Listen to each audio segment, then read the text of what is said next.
The epic story became a film after reading a little anecdote, 3 pages in a history book called Enemy at the Gate, where I discovered this incredible duel that was the center of the propaganda, and for a while became almost more important than the 5,000 people that were dying every day. What a fascinating thing, you know, to realize that all the eyes of almost the world were concentrating on 2 people. It's almost a dream, you know, to find a story like that. And I was very surprised to see that it was such a famous story in Russia. Every taxi driver knows that story. Why is it that they didn't make a movie about it? I have no idea. I didn't know that much about World War II, so I had to read up a lot and watch you know, history, bios and documentaries and so on World War II, and specifically about the Russian involvement, because I knew very little about that. It's not something that's been written about extensively. I think, you know, after the war, the Russians weren't that happy about making heroines out of these soldiers and snipers, so I think a lot of the stories about them got lost or hidden or denied. I did come across a lot of material on the female contribution into the war effort, and right across Russia, male, female, young and old, everyone was brought in to defend Mother Russia. We watched a lot of documentary footage, reportage. I personally found photographs the most useful. There were a lot of photos from the time of women in the trenches. There's one that really stays with me of a woman who's, you know, in a very dirty old uniform, sleeping on her rifle in a trench. And there's just something about her expression which really fed my imagination. It was important too to study snipering, and I worked on that quite extensively for a couple of months before and during. I mean, we had advisors on set all the time who would help us. If I had to kind of come into a certain scenario, they'd help me or advise me on what would be the most accurate way to come in and how to camouflage oneself and what to use and then how to get out and so on and so forth.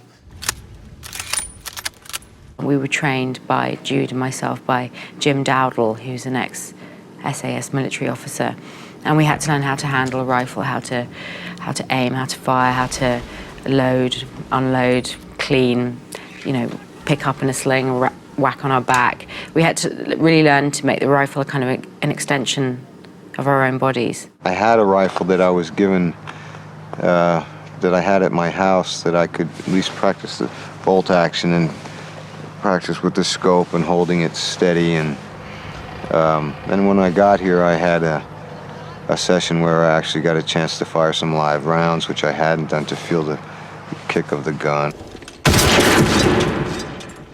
Basically, the core of the story is a duel of eyes. Duel of men, duel of snipers, therefore a confrontation of people that scan the surrounding buildings and try to decipher what they see.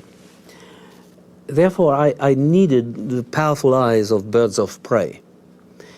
And I must say that the first person that came, that popped out and was like an obvious choice was Ed Harris. I had met Jean-Jacques before. I had read the script, and his commitment to the project and his excitement about it was, you know, obvious.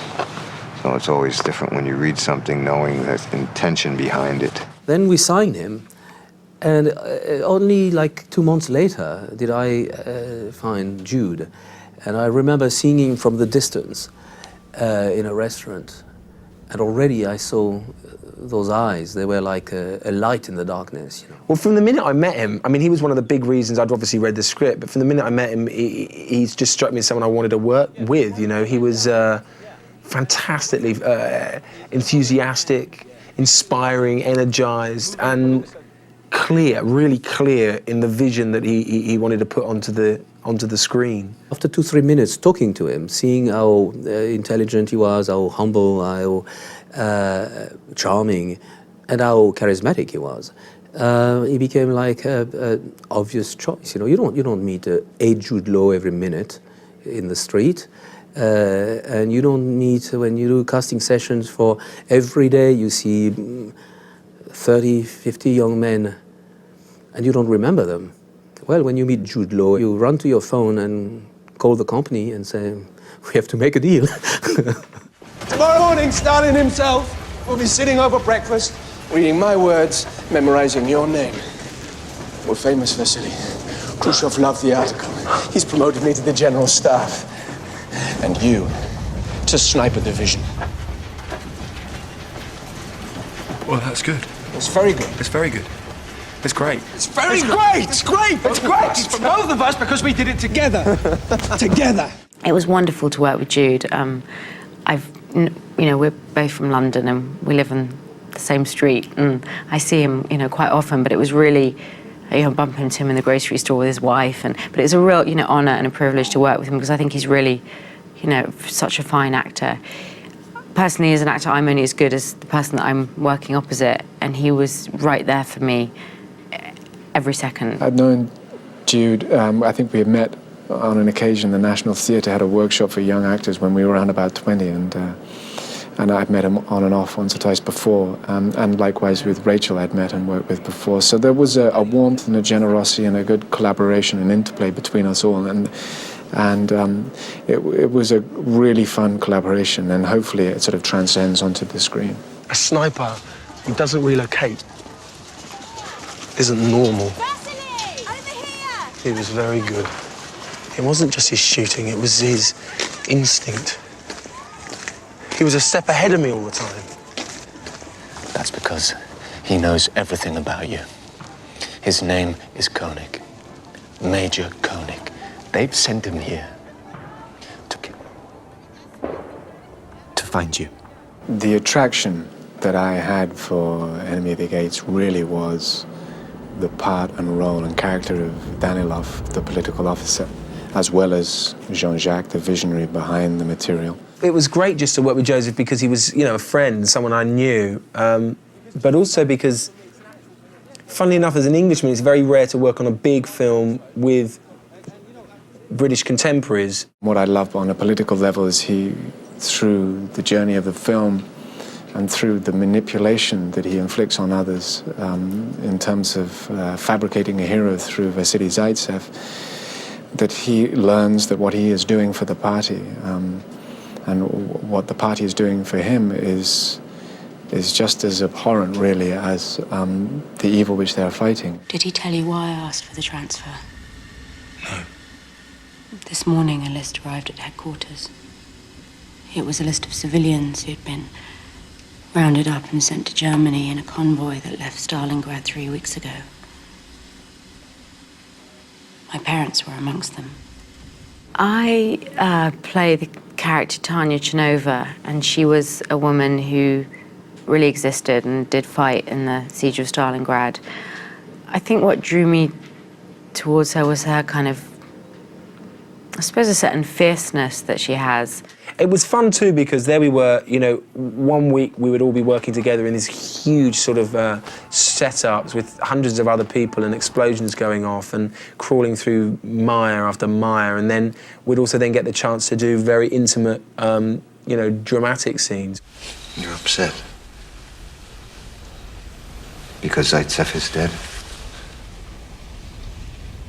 You don't have to hide it. There's no shame in it. You're Russian like he is. Don't listen to them. It's just propaganda. He isn't dead. And do you know why? Because I haven't killed him yet. Jean-Jacques, I think, really, has always perceived the character more as a presence than anything. And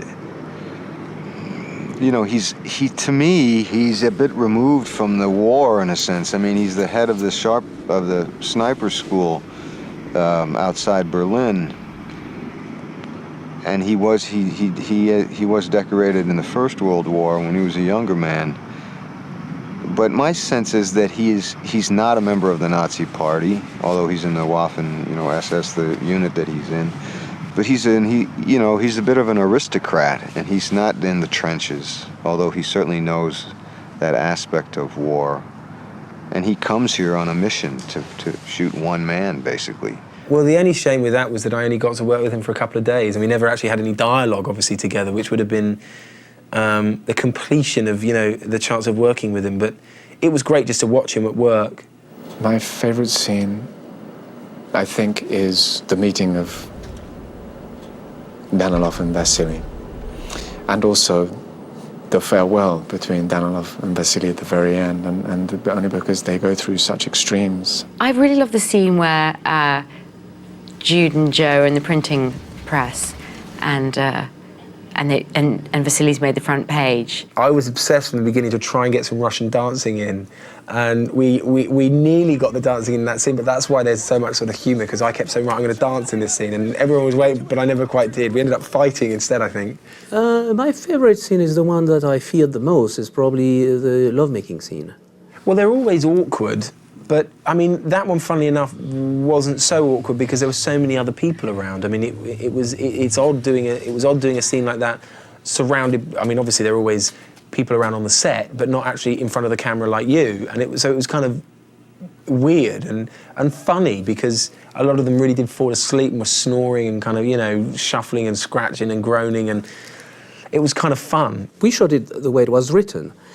But it's easier to shoot a battle scene the way it's written than to shoot, to capture those very intimate emotion that people are supposed to have when they have a carnal relationship. Jean-Jacques was so specific, he didn't want to reveal too much, he didn't want to show much, and yet he really wanted it to be almost like a kind of dance sequence. So he didn't just let us, you know, let the camera roll and see what happened. He kind of choreographed it, which made it very easy. You know, there's no difference. You put 10 extras, 100 extras, 1,000 extras, 10,000 extras, it doesn't make a difference. It's the same work.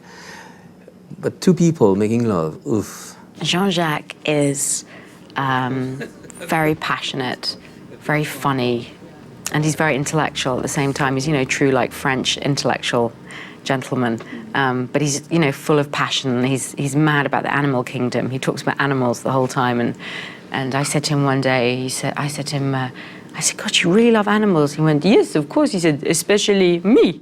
I love the way in the film that he has managed to negotiate the wide, vast, epic scale of Stalingrad and do justice to that, but as well rein in the audience on a very human and intimate level through the story of the core main actors, Jude and Rachel and myself, in this love triangle. He's great to work for and with.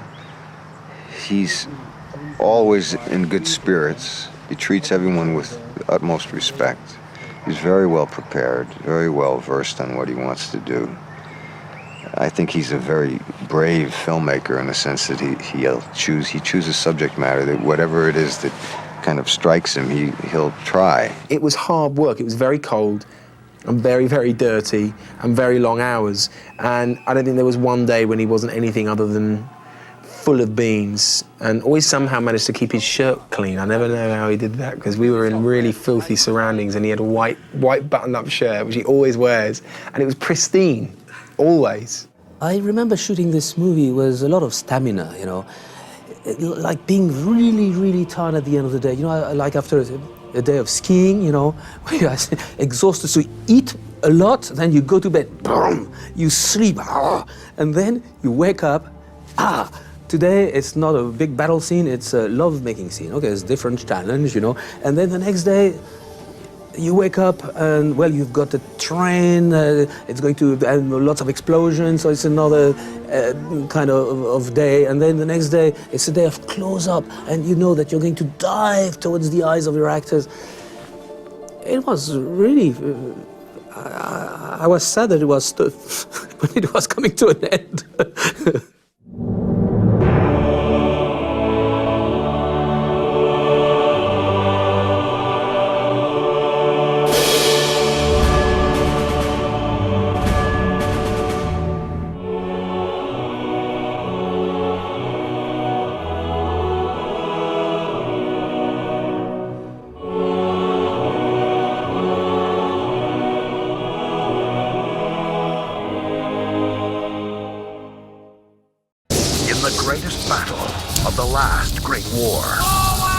The future would be decided between a young soldier. You've promised people a victory I can't deliver. And the man sent to kill him. How are you going to find this young man? I'll fix it so that he's the one who finds me.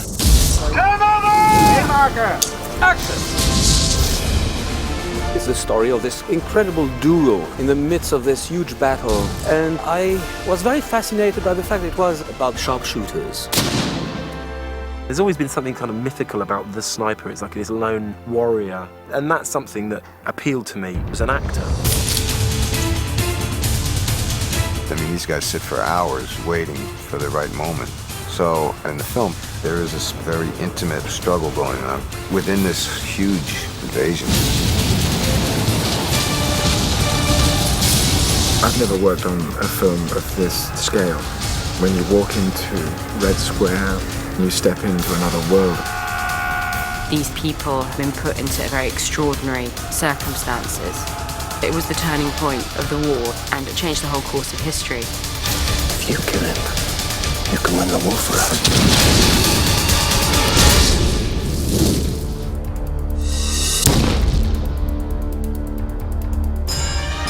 Autumn 1942. The Nazis are at the height of their power. Hitler's armies are charging through the Soviet Union towards the oil fields of Asia. One last obstacle remains, a city on the Volga where the fate of the world is being decided, Stalingrad. This is the backdrop of the suspense thriller Enemy at the Gates, starring Joseph Fiennes, Jude Law, Rachel Weisz, Bob Hoskins, and Ed Harris. When they retreat, you fire at them. The film is directed by Jean-Jacques Annaud, who was drawn to the true-life characters that inspired the story.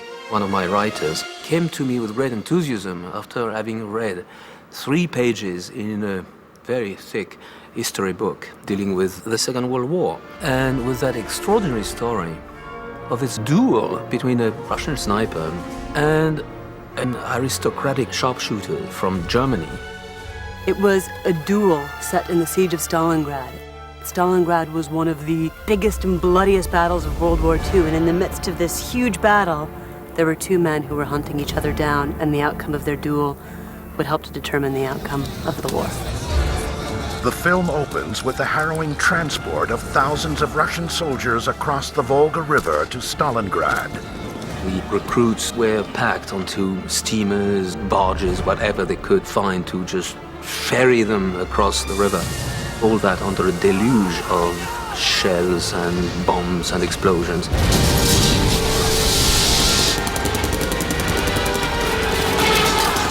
Among the troops is a young sharpshooter named Vasily Zaitsev. In casting this role, Annaud was looking for an actor who could convey both humanity and intensity. Now we're back on Vasily. I met a lot of people, and I had seen an early cut of the talented Mr. Ripley. And I loved Jude. He's such an incredible actor, you know, he's remarkable. Originally, after Ripley, I wanted to take a break to be with my family, and I wanted to take the time out to really choose something that appealed to me from the heart and from the guts.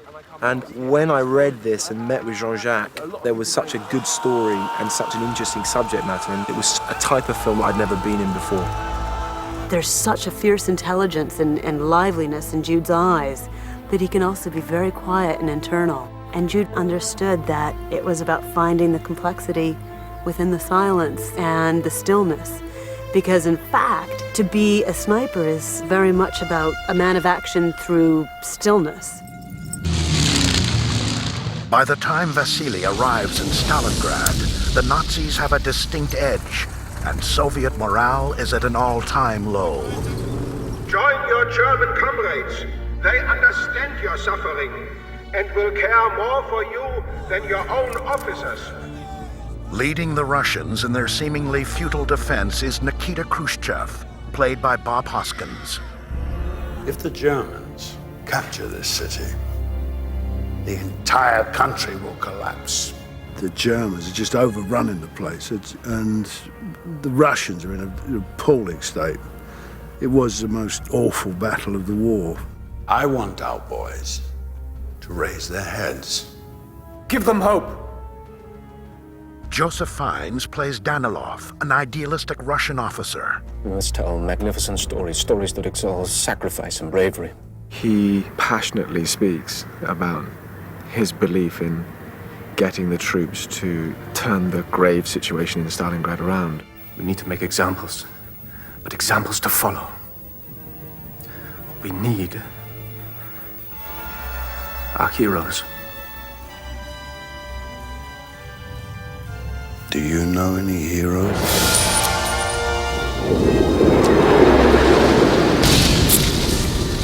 Thank you, Comrade Commissar.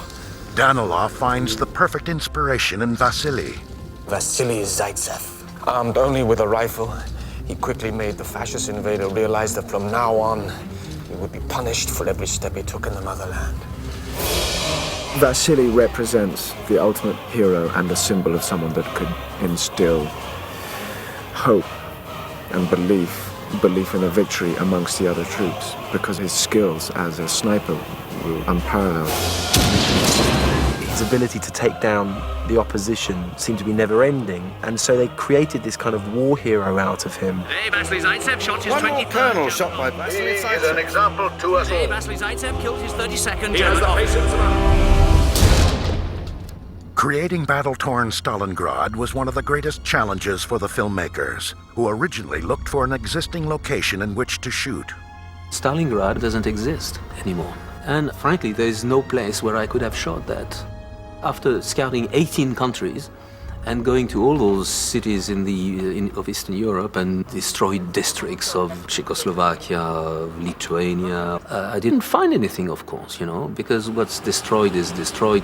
So we ended up realizing that we had to build it. In terms of where to build it, that was an epic journey in of itself. The prospect of building a set of this scale was daunting. And then they came to Germany, and it had everything in terms of what we were looking for physically. Our major problem was the river crossing. We knew we would have to build Stalingrad, but we couldn't build the river, and we couldn't find one. We walked up and down the Rhine, the Volga, lots of rivers. None of them were any good. And so we found these open mining pits towards the Polish border, and they're perfect. These are some of the biggest sets, the tallest sets that I've ever worked on.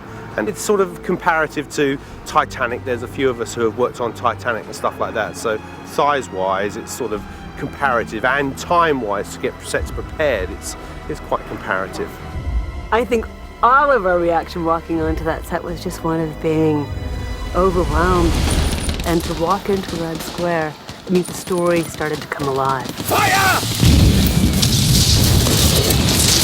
The fight to dominate Stalingrad went on for months, and the ultimate outcome was constantly in question. One has to understand that in the Battle of Stalingrad, territory shifted daily. The Germans would take maybe a factory or Red Square, and then the Russians would take it back.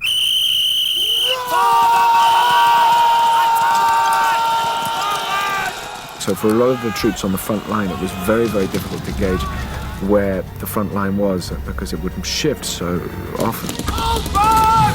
Fall back! Amidst the chaos, Vasily uses his unparalleled skills as a sniper to take down the Nazis with deadly accuracy.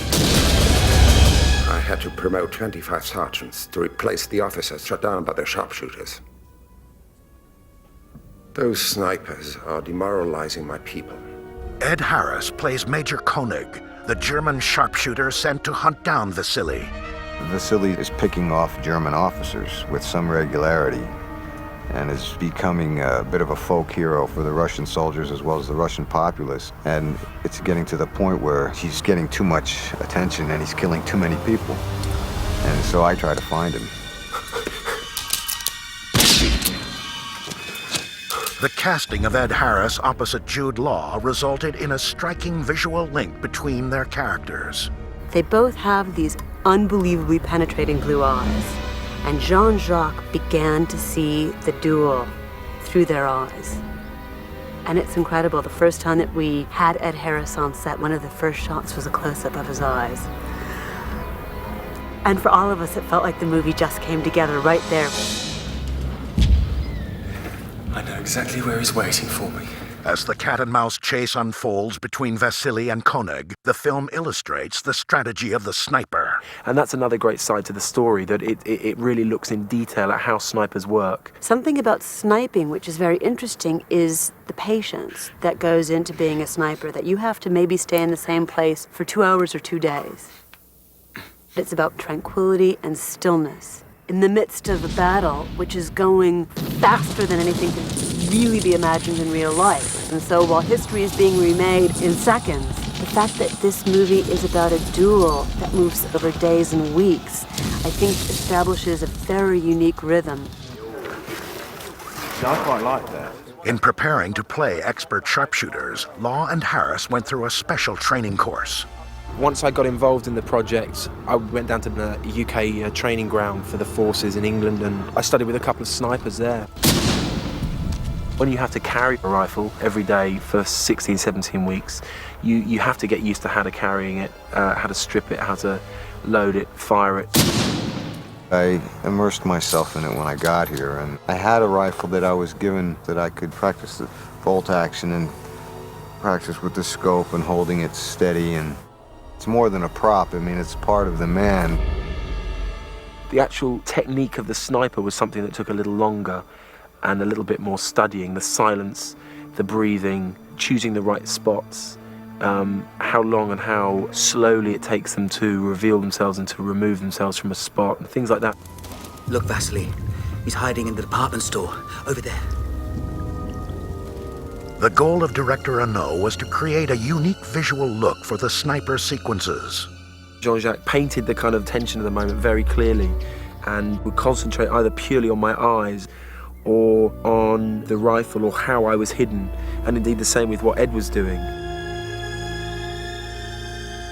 The camera is looking through the scopes, and even though you're distant, it becomes very, very intimate. So I think the tension will be created cinematically that way. Along with the thriller aspect of the story, the film explores the human side of war. The scariest thing and the most interesting thing about the Second World War was that it was relevant to every man and every woman. It didn't matter whether you were a wannabe soldier, a kind of born-to-be soldier, it affected your life. Listen to me, Tanya. The Germans are throwing everything at us. If they're lucky, 1 in 10 of these soldiers will come back alive. Rachel Weisz plays a young woman who volunteers to help in the war effort. When I first read the script, it was very unusual to find a war film with a woman that was a soldier. Our militia's responsible for all the people in this neighborhood. We're already desperately short of men. She's literally protecting the people she grew up with. I recognize you. It's Vasily Zaitsev. When she meets Vasily, he has just a natural intelligence, a natural instinct. Every cup of tea, every cigarette becomes a little celebration. Because for a lot of us, it may be our last night. I think in a lot of war movies we have love stories, but somehow it's the part of the story that's not involved in the battle. This is in the midst of battle. Tell me where he is. Stay into that pipe, Tanya. Stay in. Stay in. Get your head in. And when you don't know if you're going to see the next day, to some extent they're trying to live out their entire lives every day. For Arnaud, making this film offered the opportunity to explore the drama behind a key turning point in history. For me, each movie is the occasion to learn, and it becomes something inside myself. Jean-Jacques has huge amounts of energy. He's always full of life, full of anecdotes. His head is crammed full of stories from this period in history. I mean, he knows, I would say, everything there is to know about this subject matter. And you know, but in those days on the radio, he became famous in 9 days. Jean-Jacques, he is motivated by character and narrative, and that's always exciting because it can lead to kind of wonderful places. Oh, that's great. He's openly enthusiastic, which appeals to my heart because I'm kind of the same, so we can be overly enthusiastic together.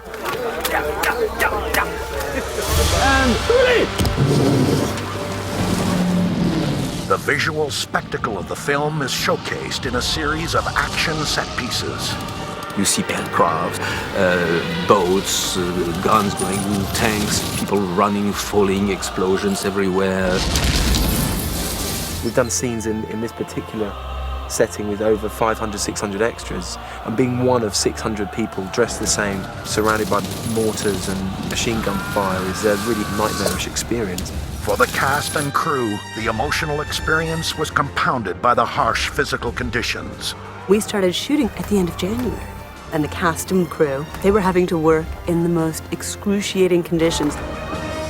It's the kind of film where we're in quite difficult physical circumstances, very, very cold, very, very muddy, very, very dusty. We're trudging in mud under rain, it's windy, it's cold.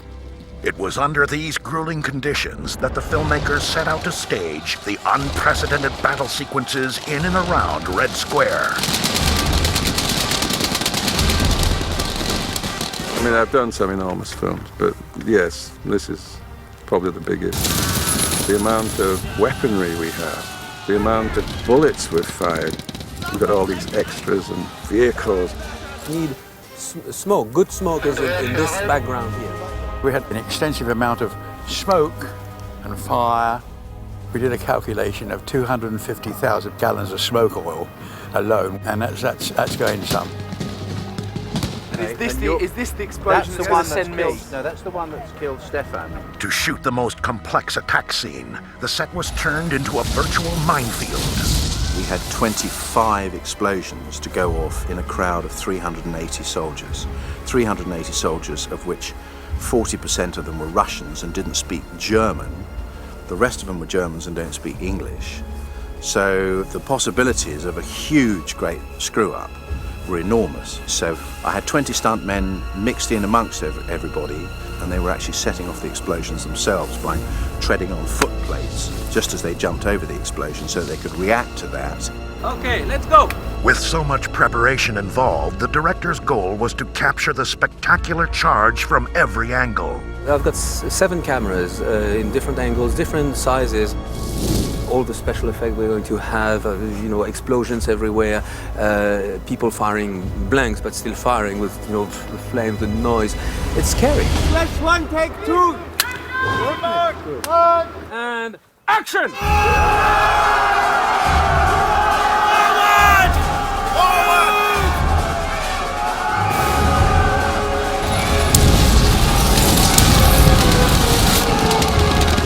But for all of its large-scale action, the power of Enemy at the Gates ultimately lies with its characters.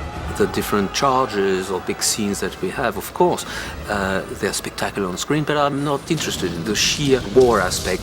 Where I want to be is with my main characters, see what is it they feel inside those charges. That is interesting for me. You've promised people a victory I can't deliver. I don't stand a chance against this man. Stalingrad, the epic, is a backdrop to a far more intimate story, and I think that's where the potency and the dynamic of the story lies. The fate of the motherland is at risk! The fate of all those you love and cherish! It's just an extraordinary tale. Just the nobility of these people's spirits, that they were willing to fight and die. I want to fight as a regular soldier. You're not a regular soldier. No one shoots like you, Vasily. It's been an extraordinary journey for me as an actor, because you have the opportunity to get as close as you can to experiencing what it was like to be there. He'll kill you and then he'll kill me too! It seems your destinies are entwined. Where is he? Where is Vasily? He's dead. He isn't dead, because I haven't killed him yet.